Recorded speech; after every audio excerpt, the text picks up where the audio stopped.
Welcome back to This Week I Watch, where this week I watched the 2022 James Cameron sci-fi epic Avatar: The Way of Water, the long-awaited sequel to 2009's Avatar, starring Sam Worthington, Zoe Saldana, Sigourney Weaver, and Kate Winslet as the alien Na'vi, fighting to save their homeworld Pandora from Stephen Lang's returning character Miles Quaritch. Being a sequel, I really enjoyed how this film treated and evolved its returning characters from the first film.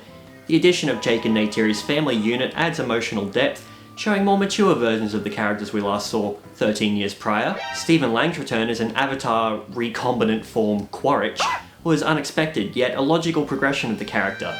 It gives Cameron room to explore the idea of vengeance and identity, where Quaritch becomes literally what he once despised in pursuit of revenge. Anyone who knows anything about these movies could tell you how perfect the VFX are, not just in the elaborate alien CGI environments and creatures, but in the motion capture technology for the Na'vi characters, something which was already perfected in the first film, and allows the complexities of the cast performances to be shown on full display. Being about the Way of Water, you would be pleased to know the film nails its new setting.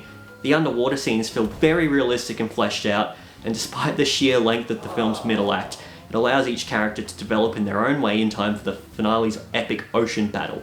My favourite dynamic in the film was probably the one between Sully's younger son Lo'ak and his bond with the outcast whale creature, Payakan, the Tolkien, allowing the film to double down on its predecessor's environmentalist themes, this time focusing on harmful practices like whaling, and sets up Lo'ak to hopefully become a bigger player in the next few films. However, the film isn't entirely perfect.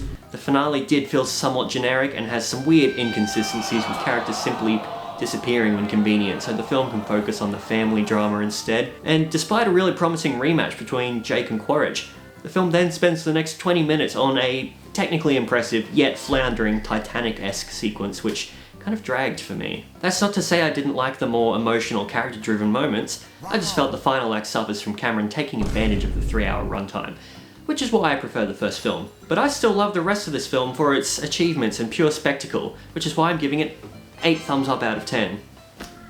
Well, that's a wrap, so thanks for watching.